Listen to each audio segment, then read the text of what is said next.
से विज्ञान के प्रश्न हैं। सबसे पहले है परमाणु अणु में से निम्नलिखित में से किसका भार अधिक है। तो CO2 के 2 मोल, CaCO3 के 2 मोल, तो CaCO3 के 2 मोल, इसका परमाणु भार अधिक है। कैसे? परमाणु भार का सूत्र है अणु भार गुणा मोल। तो अणु भार गुणा मोल यानी कि CO2 के 2 मोल, तो 12 × 1 प्लस 16 × 2 बराबर 88 हो गया। ऐसे CaCO3 के 2 मोल 40 × 1 प्लस 12 × 1 प्लस 16 × 3 200 हो गया। ये ज़्यादा हुए।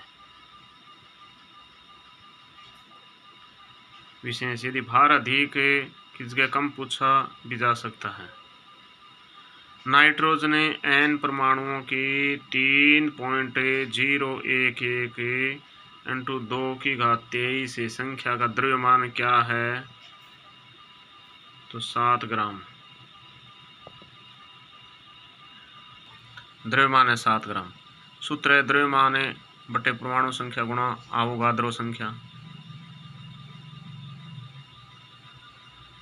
तो द्रव्यमान निकालना है।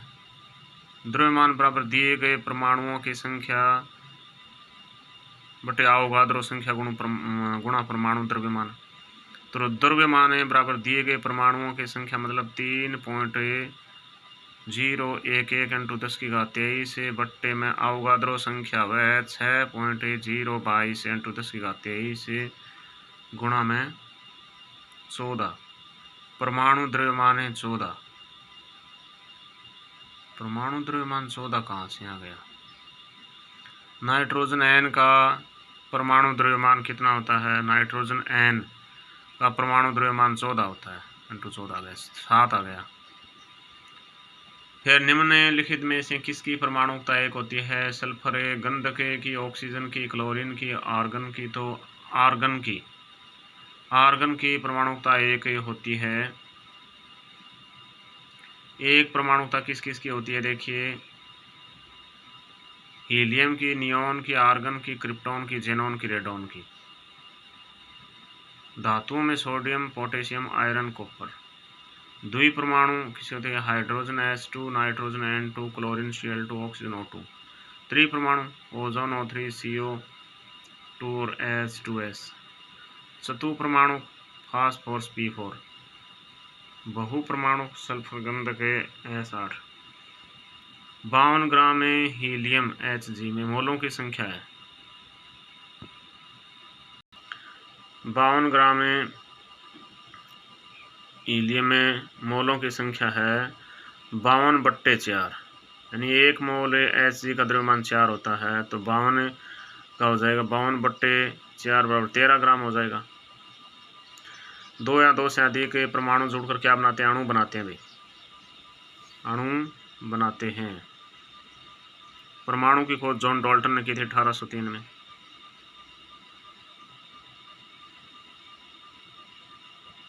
कार्बन डाइऑक्साइड में कार्बन और ऑक्सीजन के द्रव्यमान का अनुपात कितना होता है? कार्बन 3, ऑक्सीजन 8, 3:8 होता है। प्रोटॉन पर होता है क्या? प्रोटॉन एक इकाई धनावेश से होता है। नहीं। इलेक्ट्रॉन की खोज जे थॉमसन ने की थी। इलेक्ट्रॉन की खोज जे थॉमसन ने की थी, इकाई ऋणावेश से होता है। प्रोटॉन की खोज गोल्डस्टीन ने की थी, इकाई धनावेश होता है। न्यूट्रॉन की खोज जेम्स चैडविक ने की थी, शून्य होता है आवेश। रासायनिक अभिक्रिया में समीकरण निम्नलिखित रासायनिक के समीकरण को संतुलित करने पर FeH2O, Fe3O4 और H2 के गुणांक क्रमशः क्या हैं? तो 3, 4, 1, 4। देखिए 3, 4, 1, 4 होंगे गुणांक। इसके बाद में है PbS + CuCl2 AQ। PbCl2AQ plus CuS। उपरोक्त अभिक्रिया का उदाहरण है, तो विस्थापन अभिक्रिया का उदाहरण है। विस्थापन कैसे हुआ है, ये Pb और Cl2 मिल गया AQ प्लस Cu अलग, विस्थापन हो गया। विस्थापन अभिक्रिया ऐसी रासायनिक अभिक्रिया जिसमें अधिक क्रियाशील धातु कम क्रियाशील धातु को उसके यौगिक से विस्थापित कर देती है। अभिक्रिया Na2SO4AQ प्लस BaCl2AQ यानी BaSO4 प्लस 2NaCl उदाहरण किसका है, द्विविस्थापन अभिक्रिया। कैसे भाई, Ba और SO4 मिल गयो और इनने Na और Cl2 मिल गयो, 2 बार विस्थापन हो भाई, द्विविस्थापन। संयोजन अभिक्रिया तो जैसे C+O2 CO2 हो गया संयोजन अभिक्रिया, और अपघटन वियोजन अभिक्रिया जैसे CaCO3 का CaO और प्लस CO2, ये अपघटन वियोजन अभिक्रिया हुई। और विस्थापन अलग होना और द्विविस्थापन 2 बार ही अलग होना। देखिए, निम्नलिखित में से कौन सा कथन सत्य है जब कैल्शियम ऑक्साइड जल के साथ अभिक्रिया करता है तो भुजे हुए चूने का निर्माण करता है, सही है। इसमें अधिक मात्रा में ऊष्मा उत्पन्न होती है, सही है। यह है कि वियोजन अभिक्रिया का उदाहरण ये करता है। संतुलित रासायनिक समीकरण में कैल्शियम ऑक्साइड जल और प्राप्त उत्पाद के गुणांक 1 है, सही है। देखिए, कैल्शियम ऑक्साइड जल के साथ अभिक्रिया करता है तो क्या होता है, यह एक वियोजन अभिक्रिया का उदाहरण, ये गलत है, यह संयोजन अभिक्रिया का उदाहरण है। ये क्या होता है, जब एक लोहे की कील को कॉपर सल्फेट के विलयन में 20 मिनट तक डुबो दिया जाता है तो लोहे की कील का रंग न भूरा हो जाता है। कॉपर सल्फेट के विलयन का नीला रंग है वो फीका पड़ जाता है, ये होता है। ठीक है, देखिए विस्थापन अभिक्रिया उदाहरण देखो, CuSO4 प्लस Fe, तो FeSO4 मिल गयो और Cu अलग हो गया, विस्थापन हो गया ना। रासायनिक रूप से जंग होती है क्या, आयरन ऑक्साइड होती है, Fe2O3 होती है। जंग लगना, जंग आयरन ऑक्साइड। निकले उत्प्रेरक की उपस्थिति में वनस्पति तेलों का हाइड्रोजनीकरण एक उदाहरण है किसका, जो वनस्पति तेलों का हाइड्रोजनीकरण एक उदाहरण है संकलन अभिक्रिया का। पैलेडियम अथवा निकले जैसे उत्प्रेरकों की उपस्थिति में असंतृप्त हाइड्रोकार्बन हाइड्रोजन जोड़कर संतृप्त हाइड्रोकार्बन देते हैं, यह एक संकलन अभिक्रिया का उदाहरण है। फिर कार्बन और उनके यौगिक, निम्नलिखित यौगिकों में से किसमें OH एक क्रियात्मक समूह है। OH एक क्रियात्मक समूह है तो ब्यूटेनॉल में OH एक क्रियात्मक समूह है। प्रमुख कार्बनिक यौगिक के वर्ग क्रियात्मक समूह है। अनुलग्न विषय से पूर्व लगन पहले कार्बन की संख्या पर आधारित है। कार्बन की संख्या 1 एथ 2 1 मेथ 2 एथ 3 प्रोप 4 ब्यूट 5 पेंट 6 हेक्स। ठीक है,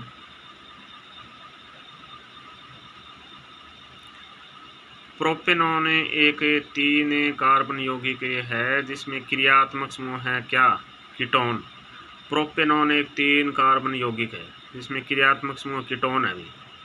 3 कार्बन युक्त यौगिक जिसका अनुलग्न ओन है, अर्थात ओन अनुलग्न क्रियात्मक समूह कीटोन का है। कार्बन के निम्नलिखित यौगिकों में से किसका गलनांक अधिकतम है, तो देखिए मीथेन, एथेनॉल, क्लोरोफार्म, एसिटिक अम्ल, तो इसमें एसिटिक अम्ल का अधिक है। एसिटिक अम्ल का गलनांक 290, क्वथनांक 391, क्लोरोफार्म का गलनांक 209, क्वथनांक 334, एथेनॉल का गलनांक 156, क्वथनांक 351, मीथेन का गलनांक 90, क्वथनांक 111। तो एसिटिक अम्ल का गलनांक 290 अधिकतम है। गलनांक एसिटिक अम्ल का 290, क्लोरोफार्म का 209, एथेनॉल का 156, मेथेन का 90। कार्बन के किस अपरूप में परमाणु फुटबॉल के आकार में व्यवस्थित होते हैं? तो फुल्लरीन C60, फुल्लरीन C60 में। कार्बन के क्रिस्टलीय अपरूप हैं हीरा, ग्रेफाइट, फुल्लरीन। संरचना हीरे की चतुष्फलकी होती है, ग्रेफाइट की षटकोणीय परतदार होती है। फुल्लरीन की गुंबद जैसी या फुटबॉल जैसी या बंकीबॉल। इसकी संरचना में 32 फलक होते हैं, 20 षटकोणीय, 12 पंचकोणीय। खोज बकमिस्टर फुल्लरीन। ग्रेफिन नवीन खोज समतलीय चादरें या मधुमक्खी के छत्ते के जैसी संरचना। निम्नलिखित में से कार्बन का एक अपरूप नहीं है, तो कार्बन का एक अपरूप कौन सा नहीं है? हीरा, ग्रेफाइट, फुल्लरीन, बेंजीन। तो बेंजीन नहीं है भाई, हीरा या ग्रेफाइट है, फुल्लरीन है। कार्बन के अपरूप दो प्रकार के होते हैं, क्रिस्टलीय हीरा, ग्रेफाइट, फुल्लरीन, और अक्रिस्टलीय कोयला, कोक, कोलतार गैस, कार्बन, चारकोल या काजल, लैंप, ब्लैक या कालिक। कार्बन का क्रिस्टलीय रूप क्या है? फुल्लरीन है। कार्बन का क्रिस्टलीय रूप फुल्लरीन है। निम्नलिखित में से किस कार्बनिक यौगिक का क्वथनांक उच्चतम है? तो एसिटिक अम्ल। एसिटिक अम्ल कार्बनिक यौगिक का क्वथनांक उच्चतम है। एसिटिक अम्ल का क्वथनांक 391 है, गलनांक 290, क्वथनांक 391 उच्चतम हो गया ना। और क्लोरोफार्म का क्वथनांक 334 है, एथेनॉल का 351 और मेथेन का 111 है। सिरका 1 विलियन है, यानी कि 5 से 8% एसिटिक अम्ल जल में। सिरका लगभग 6 से 8% एसिटिक अम्ल का जलीय विलयन होता है। इसकी pH 2.5 होती है। जलीय यौगिक जिसमें 5 से 8% एसिटिक अम्ल ऊपर से होता है वो सिरका वेगनेर कहलाता है, विनेगर कहलाता है। साबुन के उत्पादन में सह उत्पादक है ग्लिसरॉल। ग्लिसरॉल।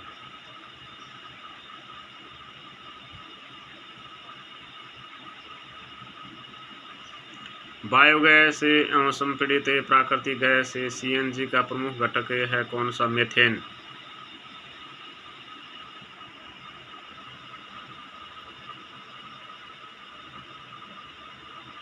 देखिए मेथेन यानी गोबर गैस है या LPG लिक्विड पेट्रोलियम गैस, द्रवित पेट्रोलियम गैस।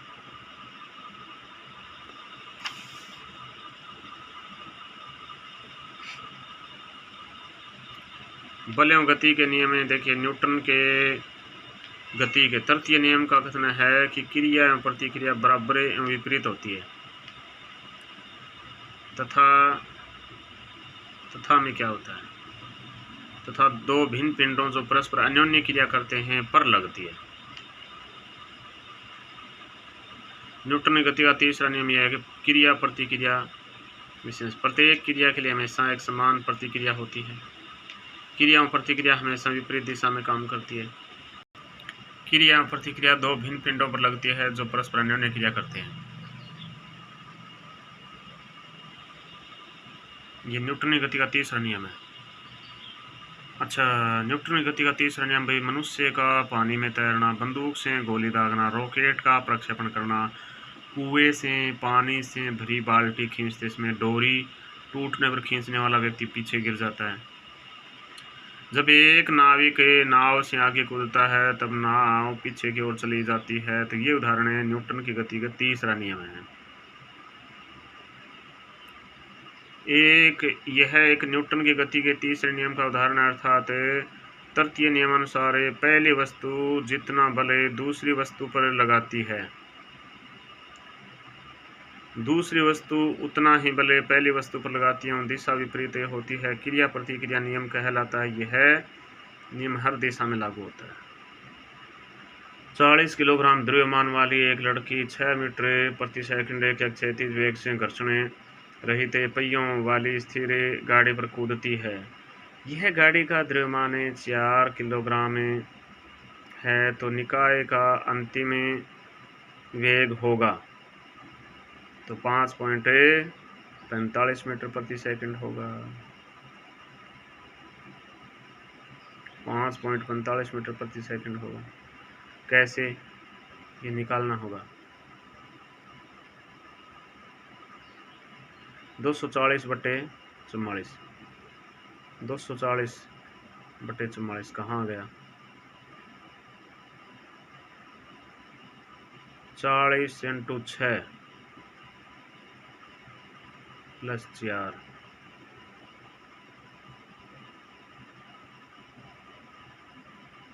240/44। 20 ग्राम द्रव्यमान की एक बुलेट ट्रे को 2 किलोग्राम द्रव्यमान की पिस्टल से 150 मीटर प्रति सेकंड वेग से क्षैतिज दागा जाता है। पिस्टल का प्रति अक्षित वेग होगा कितना? -1.5 मीटर होगा। यानी 150 मीटर प्रति सेकंड इंटू 20 ग्राम बट्टे 2 किलोग्राम बराबर है -1.5।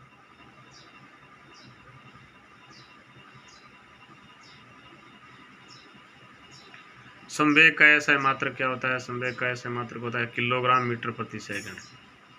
संवेग का ऐसा मात्रक होता है किलोग्राम मीटर प्रति सेकंड। संवेग द्रव्यमान इंटू वेग होता है। ऐसा मात्रक किलोग्राम में गुणा मीटर प्रति सेकंड, किलोग्राम मीटर प्रति सेकंड होता है। सीजीएस पद्धति में ग्राम इंटू सेंटीमीटर प्रति सेकंड होता है। संवेग किलोग्राम मीटर प्रति सेकंड। देखिए, संवेग सदिश राशि है कि किसी वस्तु का संवेग परिभाषित किया जा सकता है। संवेग होता है संवेग बराबर द्रव्यमान बट्टे वेग। संवेग बराबर होता है द्रव्यमान बट्टे वेग। संवेग किसी वस्तु के द्रव्यमान और वेग के गुणनफल को वस्तु का संवेग कहते हैं। संवेग बराबर है द्रव्यमान इंटू वेग। संवेग बराबर है द्रव्यमान इंटू वेग होता है क्या? संवेग बराबर द्रव्यमान बट्टे वेग।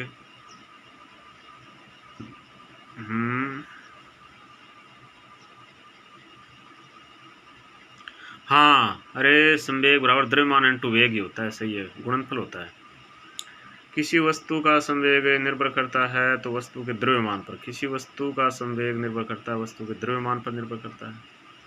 संवेग बराबर है द्रव्यमान इंटू वेग। संवेग द्रव्यमान और वेग दोनों पर निर्भर करता है। प्रकाश का वेग अधिकतम होता है किसमें? निर्वात में। प्रकाश का वेग अधिकतम निर्वात में होता है। अभी प्रकाश की चाल कितनी होती है? c बराबर 3 × 10⁸ 8 मीटर प्रति सेकंड। पहले निर्वात, फिर वायु, फिर द्रव, फिर ठोस। किसी मिश्र धातु का उपयोग विद्युत तारों की परस्पर वेल्डिंग के लिए किया जाता है। तो टीसी, टीन और शीशा। टीन और शीशा मिश्र धातु का उपयोग विद्युत तारों की परस्पर वेल्डिंग में किया जाता है।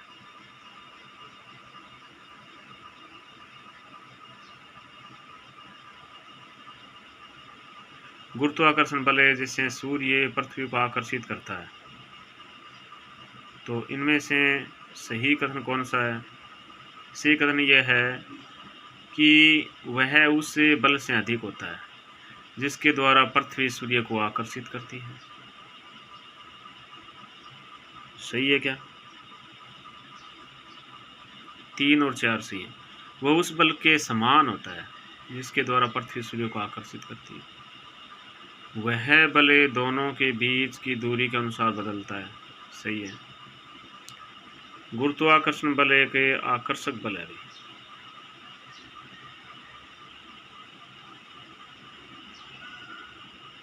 फिर कार्य ऊर्जा। 10 किलोग्राम का एक द्रव्यमान मेज के बिंदु ए पर है। इसे ए से 2 किलोमीटर दूरी पर स्थित है बिंदु बी तक खिसकाया जाता है। यदि ए व बी एक क्षैतिज रेखा पर स्थित हैं तो गुरुत्वीय बल द्वारा किया गया कार्य क्या होगा? शून्य होगा। कैसे?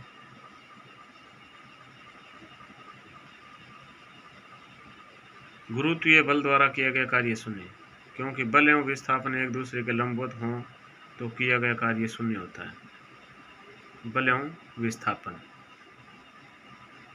बल एवं विस्थापन एक दूसरे लंबवत हैं, किया गया कार्य शून्य होगा। 1000 किलोग्राम द्रव्यमान की कार का वेग 36 किलोग्राम प्रति घंटा से 54 किलोमीटर प्रति घंटा तक बढ़ाने में किया गया कार्य है तो 62.50 किलोग्राम।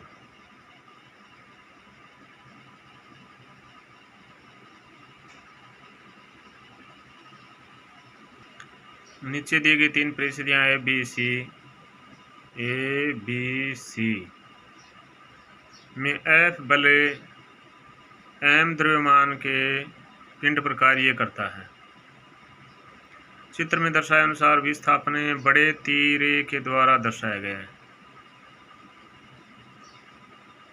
ए बी तथा सी में कार्य होगा क्रमशः ए में 0 होगा, बी में ऋणात्मक होगा, ए में 0 होगा, बी में ऋणात्मक होगा तथा सी में धनात्मक होगा।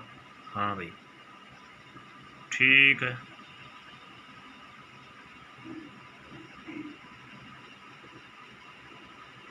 एक किलोवाट घंटा KWS ऊर्जा की वाणिज्यिक इकाई का जूल में मान है कितना?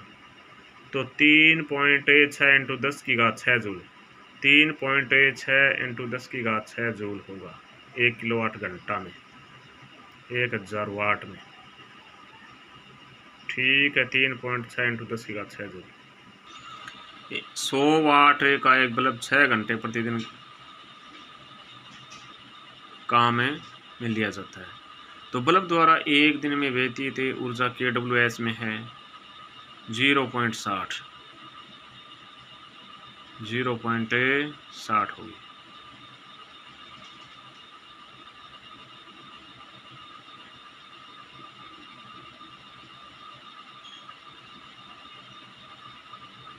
जीरो पॉइंट 60 हो गया नहीं। 100 वाट का बल्ब 100 इंटू 6 घंटे प्रतिदिन, 6 इंटू 100 इंटू 6/1000। विद्युत मोटर को आरंभ करने के बाद विद्युत ऊर्जा से जिस ऊर्जा में रूपांतर होता है तो वह यांत्रिक ऊर्जा में रूपांतरण होता है। विद्युत मोटर को आरंभ करने के बाद विद्युत ऊर्जा से वो यांत्रिक ऊर्जा में बदल जाएगी। विद्युत मोटर विद्युत ऊर्जा यांत्रिक ऊर्जा में बदलती है, ऊर्जा संरक्षण में। जब एक निश्चित द्रव्यमान का पिंड एक ऊंचाई से स्वतंत्र रूप से गिरता है तो क्या होता है? इसकी स्थितिज ऊर्जा तो घटती है और गतिज ऊर्जा बढ़ती है। आसान है तो। नीचे दिए गए वस्तुओं में किसकी गतिज ऊर्जा सर्वाधिक है? तो द्रव्यमान 2m और चाल 3v, ये सर्वाधिक है।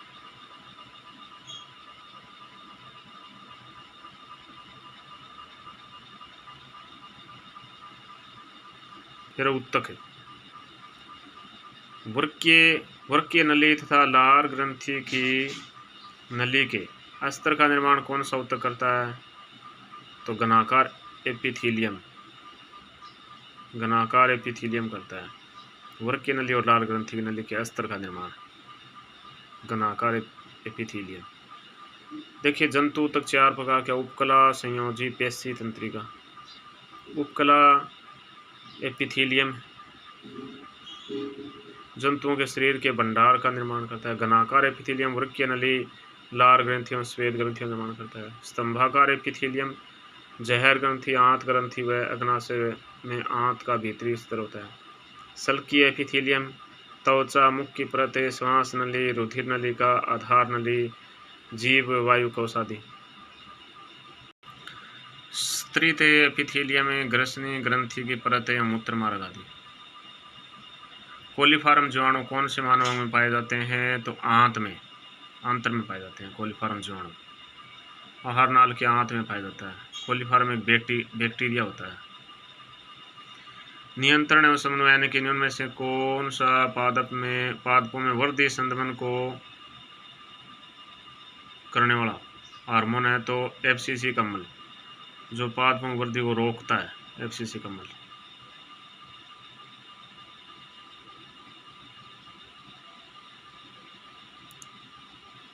वृद्धिरोधक हार्मोन विकास को अवरुद्ध करता है। निम्न में से कौन सा हार्मोन पादप वृद्धि को रोकता है? तो एफसीसी कमल। देखिए, ऑक्सिन हार्मोन पौधों की वृद्धि में सहायक होता है। ऑक्सिन पौधों की वृद्धि में सहायक होता है। जिब्रेलिन बीजों का अंकुरण, जीर्णता, सुसुप्तावस्था नियंत्रण, शीघ्र पुष्पन में प्रभावी होता है। जिब्रेलिन। इथाइलिन गैस या हार्मोन फलों को पकाने में, तने की लंबाई में का वृद्धिरोधक है। इथाइलिन फलों को पकाने में तने की लंबाई का वृद्धिरोधक है। इथाइलिन। साइटोकाइनिन क्षारीय हार्मोन है, कोशिका विभाजन, जीर्णता रोकना। एफसीसी कमल अम्लीय हार्मोन, वृद्धिरोधक हार्मोन, वाष्पोत्सर्जनरोधी एवं तनाव हार्मोन।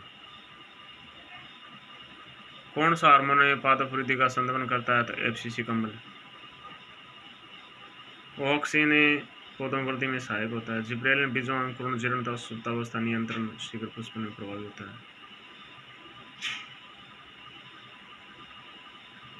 निम्नलिखित में से कौन सा हार्मोन अग्नाशय द्वारा स्रावित नहीं होता है?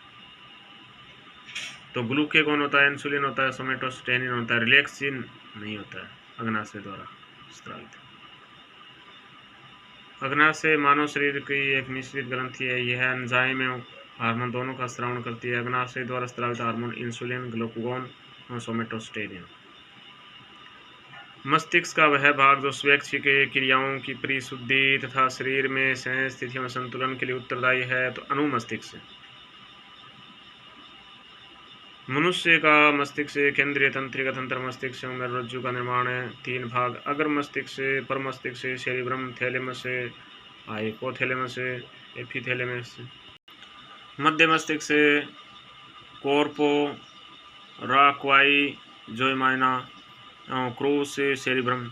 पश्चिम मस्तिष्क अनुमस्तिष्क पोन्स एवं मेंडुला ओब्लिगेटा। अनुमस्तिष्क दूसरा सबसे बड़ा भाग है, अत्यधिक विकसित है। कार्य प्रेरित ऐच्छिक गतियों के लिए आवश्यक एवं पेशियों में समन्वय स्थापित करना, शरीर संतुलन बनाना, जैसे सीधी रेखा में चलना, कूदना, साइकिल चलाना। निम्न में से कौन सा प्रतिवर्ती चाप के अवयवों का सही क्रम है? तो इसमें होगा अभिग्राही, संवेदी न्यूरॉन, मेरुरज्जु, प्रेरक न्यूरॉन, मांसपेशी।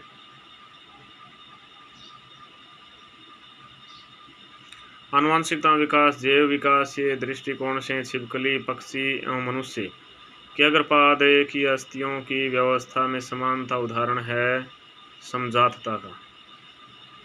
समजात अंग जिनकी आधारभूत संरचना एक समान एवं कार्य भिन्न भिन्न। समजात अंग देखिए, समजातता किसमें है? मेंढक के अग्रपाद, छिपकली के अग्रपाद, मनुष्य के हाथ एवं पक्षियों के पंख, घोड़े के अग्रपाद, इंसान, हाथी के दांत। समृद्धि अंग समृद्धता किसमें है? चमगादड़ पक्षियों के पंख, कीटों के पंख और पक्षियों के पंख में। आधारभूत संरचना उत्पत्ति अलग अलग हो है। अनुरूप अंग जिनकी संरचना अलग अलग एवं कार्य एक जैसा होता है। तितलियों, पक्षियों, चमगादड़ के पंख, स्तनधारियों, ऑक्टोपस की आंखें, आलू एवं शकरकंद की समान उपयोगी सब्जियां, पक्षियों के पंख आदि। अनुरूप अंगों के युगों का उदाहरण। चमगादड़ कबूतर के पंख होते हैं क्या? हाँ भाई, होते हैं। आलू शकरकंदी होते हैं। मानव कोशिका में गुणसूत्रों की संख्या 46 है। 46 गुणसूत्र हो गए। हाँ, एक सामान्य बालिका शिशु अपने एक्स गुणसूत्र प्राप्त करती है, अपने माता पिता दोनों से एक्स गुणसूत्र प्राप्त करती है। 22 जोड़ी ऑटोसोम्स में 1 जोड़ी क्रोमोसोम्स होता है। फिर जीन अभियांत्रिकी संबंधित है किससे? जीन अभियांत्रिकी जीवों में डीएनए बदलने की एक विधि है। बीटी पादप में बीटी का मतलब क्या है? बेसिलस थ्रिंजेसिस। निम्नलिखित में से कौन सी मानव बीमारी वंशागति द्वारा नियंत्रित होती है? तो वंशागत रोग के पीढ़ी दर पीढ़ी हीमोफीलिया, वर्णांधता, फिनाइन कीटोयूनेरिया होते हैं।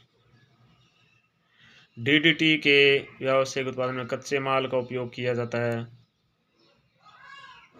क्लोरोबेंजीन व वीएचसी में। क्लोरोबेंजीन व वीएचसी में डीडीटी के व्यावसायिक उत्पादन में कच्चे माल का उपयोग किया जाता है क्लोरोबेंजीन व वीएचसी में। समर्थ का जीवन का प्रतिपादन किसने किया? डार्विन ने। समर्थ का जीवन प्रतिपादन किसने किया? डार्विन ने।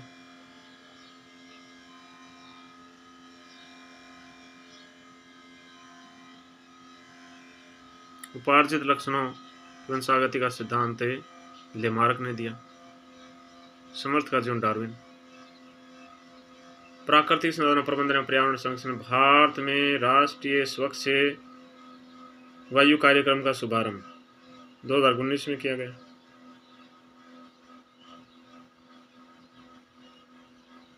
स्वच्छ वायु का अंतर्राष्ट्रीय दिवस 7 सितंबर।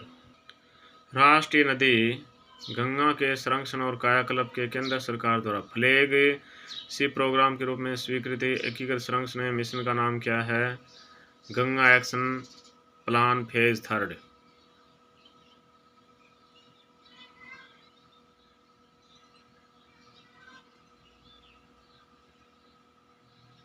फिर निम्नलिखित कथन विचार कीजिए। कथन फेस्ट है बिहार में नवंबर 2021 से 2030 तक गैर जीवाश्म ऊर्जा स्रोतों से अपने स्थापित बिजली क्षमता 40% करने का लक्ष्य हासिल कर लिया है।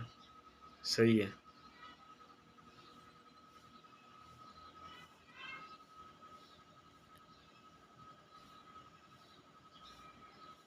कौन सा पर्यावरण रक्षा के लिए उल्लेखित 5 R में से एक है? तो 5 R देखिए, reduce, reviews, recycle, recover, refuse. तो इसमें रिफ्यूज हो गया। 5 R हो गए, रिड्यूस, रिफ्यूज, रिसाइकल, रिकवर और रिफ्यूज हो गया। केंद्रीय शुष्क बागवानी संस्थान कहाँ स्थित है? बीकानेर में। केंद्रीय शुष्क बागवानी संस्थान बीकानेर में है 1993 ईस्वी में। ओजोन के संदर्भ में गलत कथन कौन सा है? अक्षोमंडल में खराब ओजोन उपस्थित होती है। समताप मंडल में मौजूद हरित गृह प्रभाव के लिए उत्तरदायी, ये गलत है। वायुमंडल में ओजोन क्लोरोफ्लोरोकार्बन द्वारा नष्ट होती है। सही है। ओजोन पृथ्वी की सतह से सूर्य की हानिकारक यूवी विकिरणों से रक्षा करती है। ठीक है।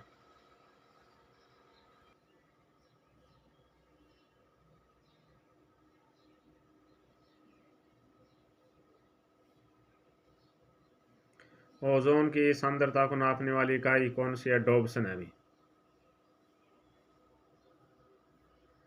किसी आहार श्रृंखला में प्रत्येक स्तर पर उपलब्ध कार्बनिक पदार्थों की औसत मात्रा जो कि उपभोक्ता के अगले स्तर तक पहुंचती है 10% पहुंचती है।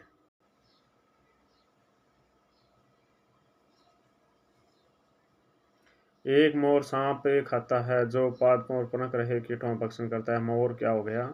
शीर्ष, खाद्य स्तूप का शीर्ष हो गया।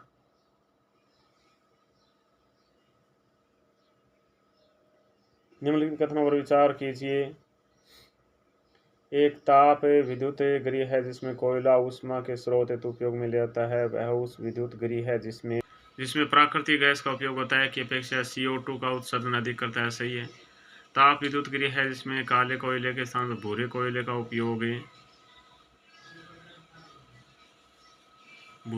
उपयोग कार्बन डाइऑक्साइड CO2 के उत्सर्जन कम करता है। ठीक है।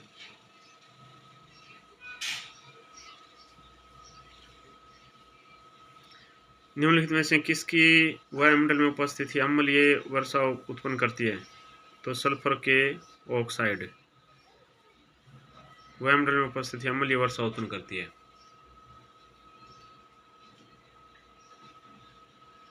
Sulphur dioxide.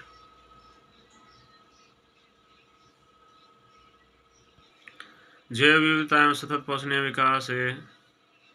निम्नलिखित में से कौन सी प्रकृति और प्राकृतिक संसाधनों के संरक्षण के अंतर्राष्ट्रीय संघ IUCN द्वारा संरक्षण के उद्देश्य से वर्गीकृत पौधों और जानवरों की संकटग्रस्त प्रजातियों की श्रेणी से संबंधित नहीं है? तो विलुप्त प्रजातियां, लुप्तप्राय प्रजातियां, दुर्लभ प्रजातियां, सुभेद प्रजातियां। तो दुर्लभ प्रजातियां ये नहीं है भाई, संकटग्रस्त।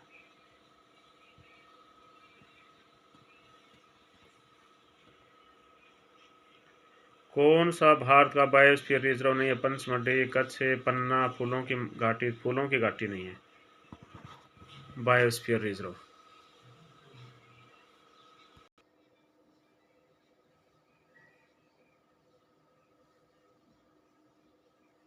सतत विकास पर विश्व शिखर सम्मेलन दक्षिण अफ्रीका के जोहान्सबर्ग में आयोजित किया गया कब? 2002 में।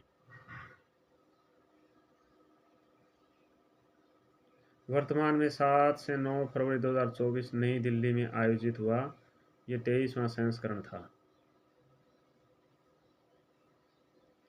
प्राणी जो काजीरंगा अभयारण्य में पाया जाता है? गेंडा, एक सींग वाला गेंडा। अंतर्राष्ट्रीय जैव विविधता दिवस 2019 की थीम तो ये थी कि our biodiversity, our food, our health. लेकिन अब 2025 की थीम क्या है वो आएगी।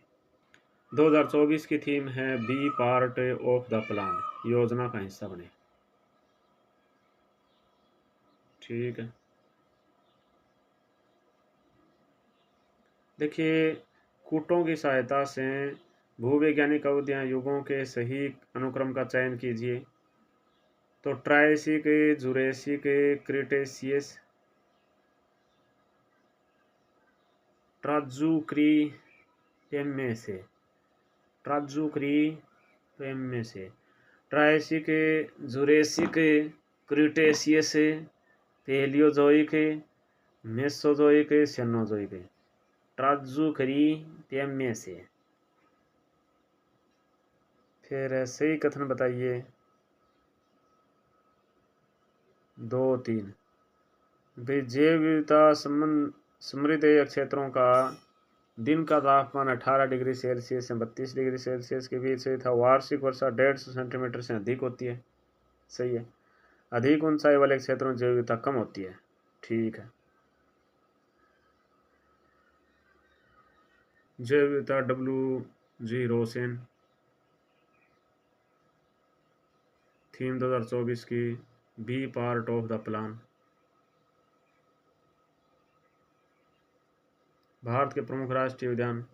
काजीरंगा असम में, एक सींग वाला गैंडा। गिर गुजरात में, गिर शेर। ग्रेट हिमाचल प्रदेश में।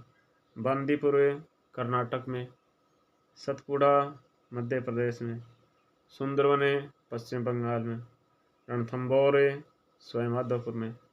केवलादेव भरतपुर में। राजस्थान में। कॉर्बेट उत्तरांचल उत्तराखंड में 1936 में पहला है। ठीक है।